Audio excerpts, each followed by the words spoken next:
महाराष्ट्राचं राजकारण अगदी रसातळाला गेलंय आणि एक भ्रष्ट मंत्री गेला तर त्याच्याऐवजी दुसरा भ्रष्ट मंत्री आपल्या डोक्यावर थोपवण्यात येतोय. हे अतिशय दुःख देणारी गोष्ट आहे. आत्ताच्या घटकेला धनंजय मुंडेंविरोधात लढून ज्यांना आता त्यांचं मंत्रिपद दिलं गेलंय ते छगन भुजबळ अतिशय म्हणजे त्यांच्या विरुद्ध सुद्धा काही काळ मी लढून जो व्यक्ती 2.5 वर्ष तुरुंगवास भोगून आला त्याला जर मंत्रिपद दिलं असेल तर काय बोलायचं असा प्रश्न पडलाय. आणि काही दिवसापूर्वी जसं मी म्हटलं की देवेंद्र फडणवीसांचं जे छायाचित्र बाहेर आलं होतं ज्याच्यात अगदी सगळे नारायण राणे, अजित पवार, तटकरे, प्रफुल्ल पटेल हे सगळेच त्यांच्या बाजूला बसलेले होते. या सगळ्यांचा जो फोटो बाहेर आला होता हे खरं चित्र आहे महाराष्ट्राच्या राजकारणाचं की भ्रष्टाचाराने काहीही फरक नाही. आणि हा आमच्यासारख्या लोकांना संदेश आहे की तुम्ही आमचं काहीही बिघडवू शकत नाही. म्हणूनच मला आता प्रश्न पडलाय की याच्या पुढे लढण्यात काही अर्थ आहे की नाही. आणि त्याच्यावरच मी आज दिवसभरात खरंच काय तो निर्णय घेणार आहे. कारण आता बास, आता कंटाळा आला. किळसवाणी राजकारणाचा सुद्धा आता कंटाळा आला. धनंजय मुंडे असतील, अनेक पुरावे तुम्ही दिलेले धनंजय मुंडेच्या विरोधात आणि जो लढा तिकडे सुरू केलेला तोच लढा आता छगन भुजबळांविरुद्ध तर मी अक्षरशः 7 स्कॅम्स त्यांचे बाहेर काढले होते. 1 2 नाही 7.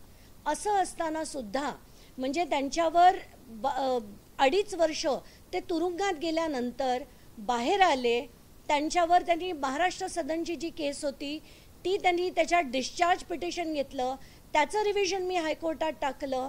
गेले 2.5 वर्ष ते मी लढतेय. अगदी सुप्रीम कोर्टाकडनं सुद्धा मी ऑर्डर घेतली.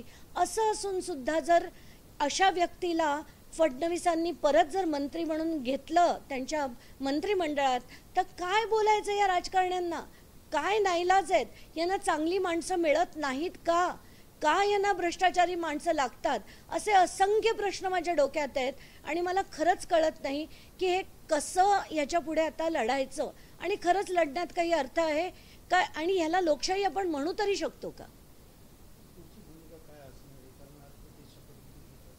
नाही, आत्ताच्या घटकेला मी तर खरंच विचार करतेय की लढण्यात काही अर्थ आहे की नाही.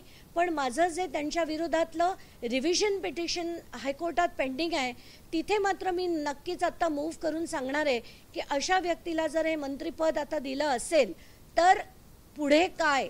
म्हणजे आम्हाला ते नोटीस ऑफ मोशन जी मूव्ह करायला लागणार आहे ती मी करणार आहे आणि पुढे लढत राहणार आहे. पण प्रश्न पडतो की उपयोग तरी आहे का.